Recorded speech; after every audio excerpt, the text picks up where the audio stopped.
Hablaremos hoy de una impostura. Nosotros que somos especialistas en sustituciones, metamorfosis, imposturas, cambios de novio, etc. En uno de los cuentos de la historia universal de la infamia de don Jorge Luis Borges se llama Tom Castro, el impostor inverosímil. Es uno de los personajes, ¿no? Para construir el cuento, Borges trabajó con un artículo que apareció en la Enciclopedia Británica de 1911, que se titulaba El demandante Tichborne. Contaremos la historia tal como era antes de que Borges la modelara, lo que ocurrió verdaderamente. El señor Roger Charles Tichborne era un muchacho nacido en 1829 en Francia. Aunque pertenecía a una familia muy encumbrada de la nobleza británica, los Tichborne,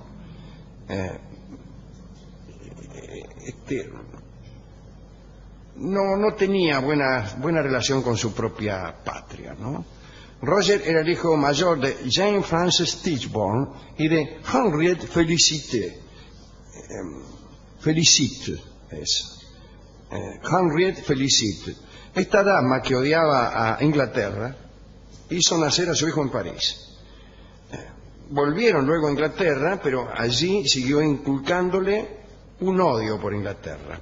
Y Roger no recibió ninguna educación inglesa. La madre lo educó y le habló siempre en francés, diciéndole cada 3 palabras, odio, odio, odio, inmundicia sobre la virilidad de los perros ingleses.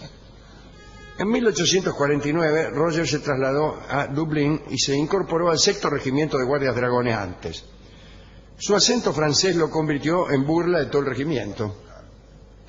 Se sintió entonces defraudado por el servicio militar y desertó. Se hizo resertor. Emprendió entonces un viaje rumbo a Sudamérica. Llegó a Valparaíso, después pasó por la Argentina y en 1854 llegó a Río de Janeiro. En abril de ese año partió de Río y desapareció en el mar. Su embarcación naufragó con todos los guitarristas, con todos los tripulantes.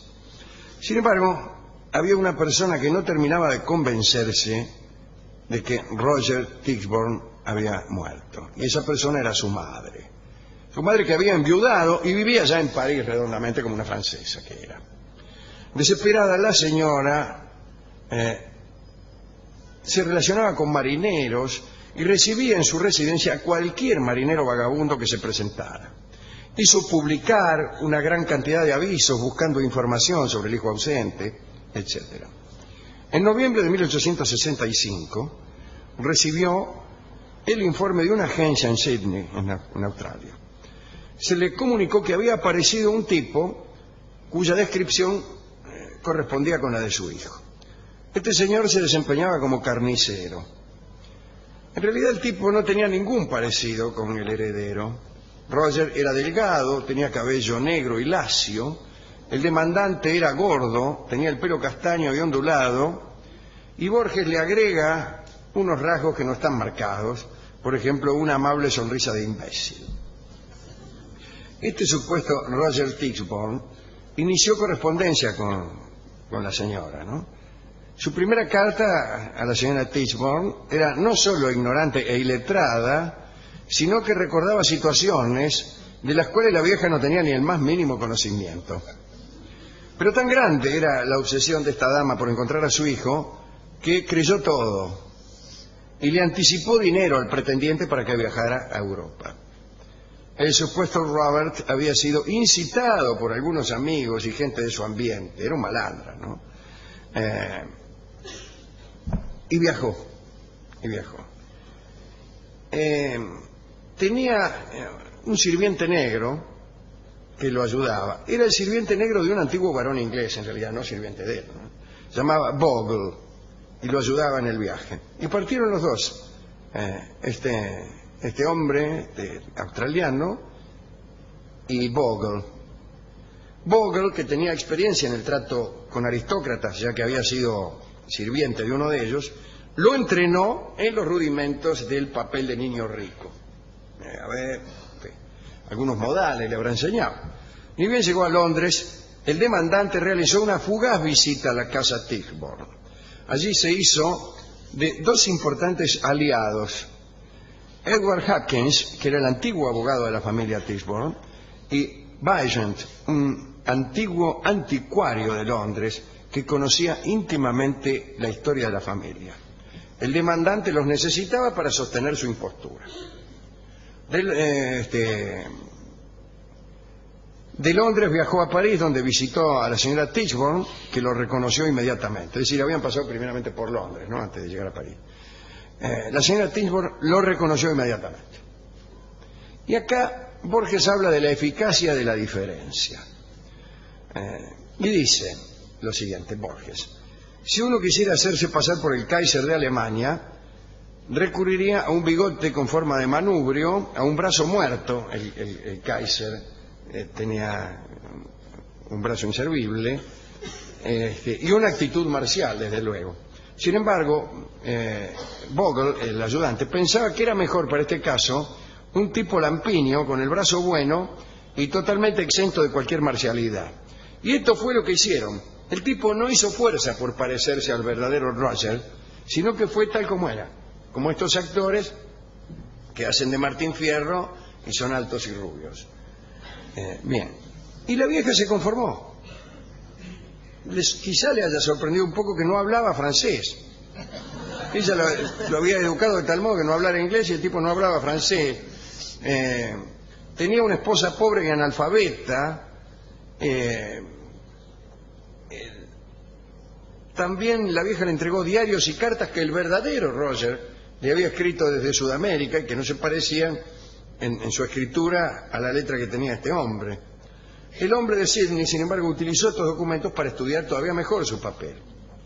Ahora, los miembros de la familia de la vieja, de la señora Tichborne, declararon por unanimidad que el tipo era un impostor, no engañó a nadie.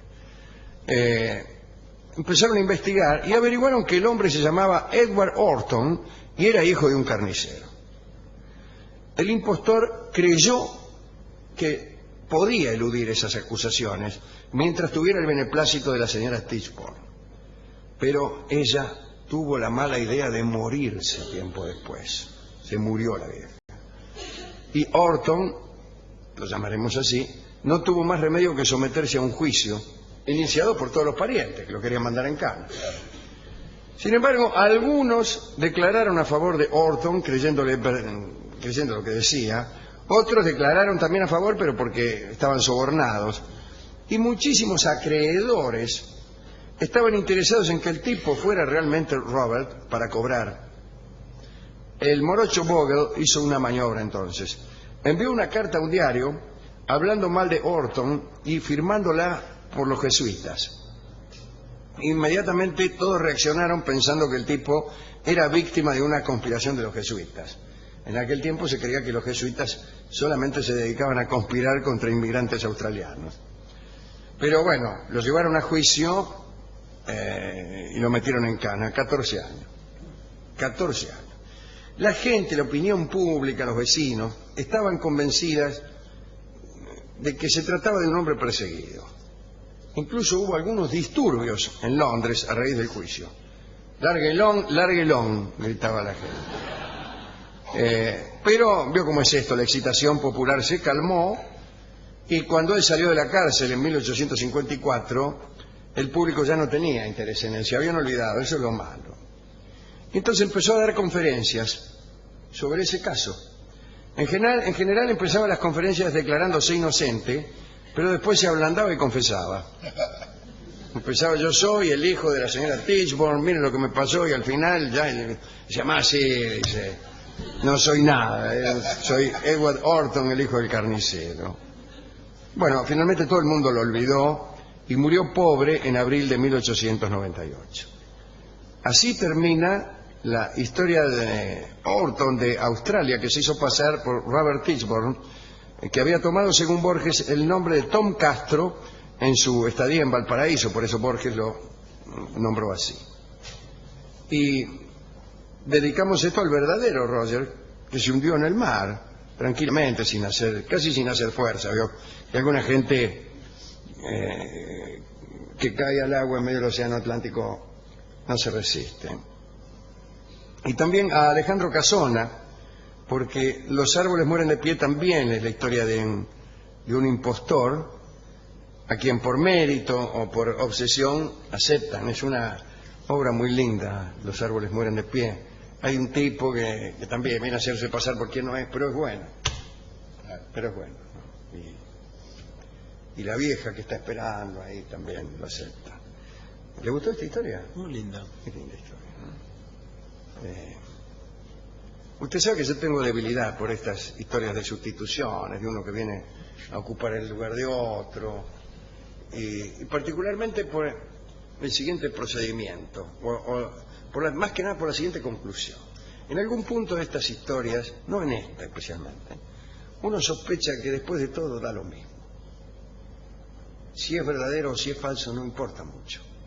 Supóngase que el tipo se hubiera instalado en casa de la señora Tichborne y hubiera alegrado los últimos años de la pobre vieja. ¿Y qué diferencia había? ¿Qué le importaba a la vieja saber si ese hijo era verdadero o era falso? Lo que importaba era que, si es que algo importaba, es que solo resultaba funcional a su deseo de tener un hijo. Es lo mismo que cuando uno se pregunta si después, detrás de esta realidad que creemos percibir, en realidad hay otra que no percibimos. ¿Qué importancia tiene? La que percibimos es esta. Y esto que parece una idea filosófica rebuscada, ocurre cada día con los tipos que, teniendo una novia y sintiéndose amados por ella o recibiendo de ella respuesta afirmativa cuando preguntan por el amor, se interrogan y dicen, no, pero en realidad, en algo que yo no percibo porque no me lo dicen, porque no me doy cuenta, porque en realidad ella, en última instancia, digamos, ella no me ama. ¿Y qué importa? ¿Y qué importa? Cuando uno recuerda a las novias del pasado, ¿qué importancia tiene venir a enterarse después que en realidad no te amaba? ¿Qué cambia? Claro. ¿Qué cambia? Así que es preferible no conocer esa realidad última, esa última instancia, esa pared de atrás del corazón de las personas. Yo creo que a uno lo aman cuando le hacen creer que lo aman. Basta con eso. Y toda persona que nos haga creer que es nuestro hijo, es nuestro hijo. ¿Y será así también para el impostor? Porque usted se pone del lugar de que se relaciona con el impostor. No, el impostor sabe quién es. Pero las vidas son intransferibles. La vida del impostor se cumple, el designio del impostor se cumple en un sentido, pero el engañado, que somos nosotros, yo me pongo en el papel del engañado porque es el que sirve como referencia a la posibilidad de conocer. El impostor sería objeto en este caso. Estoy hablando del sujeto, estoy hablando de lo que le pasa a un sujeto. La pregunta es, ¿lo que percibo es real o es mentira o es falso? La respuesta es qué sé yo. Y la segunda respuesta es que no importa mucho, que no importa mucho. Claro. Y que de algún modo tenemos que dar cierto crédito a lo que sentimos y a lo que nos sucede, porque si no, no podríamos vivir de pura dilación filosófica. Mi cuñado me ha dicho que en realidad lo que percibimos no es verdadero. Incluso me ha dicho que él mismo no es del todo verdadero. Claro. Pero no será este cuñado que me esclarece sobre estas cosas toda una falsedad, etcétera, etcétera, etcétera. Imposible vivir. Imposible vivir. Este programa Por tendría eso... que ser levantado ahora mismo. ¿No será todo esto que estoy diciendo, amigo oyente, una percepción errónea? En realidad lo que estoy dando es la formación de boca y usted la oye como si fuera una disquisición acerca de la posibilidad del conocimiento. El programa termina en este momento, se lo digo a la gente que está presente, Que va a empezar el en partido. esta sala Cortázar, acaso ilusoria, llena de gente acaso ilusoria, que escucha este programa acaso ilusorio. ¿Hay música también acaso ilusorio para La música siempre es ilusoria. Y escucharemos a Nelly Omar en una milonga compuesta en homenaje a este hombre, Edward Orton, o mejor todavía a Roger Fishburne, el verdadero, o a cualquiera de los dos, no importa, y que se llama Tu Vuelta. Tu Vuelta. Lo que quería la vieja era una vuelta. Claro. Que alguien volviera. Aunque volviera alguien que nunca se había ido. Gordo y enrulado daba lo mismo. Daba lo mismo. Sí. Daba lo Por mismo. eso- por Era eso hay gordo que- y el otro flaco. ¿Qué me importa? Volviste. Hay que dar vuelta un poco a este concepto del iluso como un insulto, como Al un contrario, ¿no? desprotegido. Claro. Al contrario. A veces es necesaria cierta fe poética para poder percibir. Señores, canta Nelly Omar la milonga que se llama Tu Vuelta.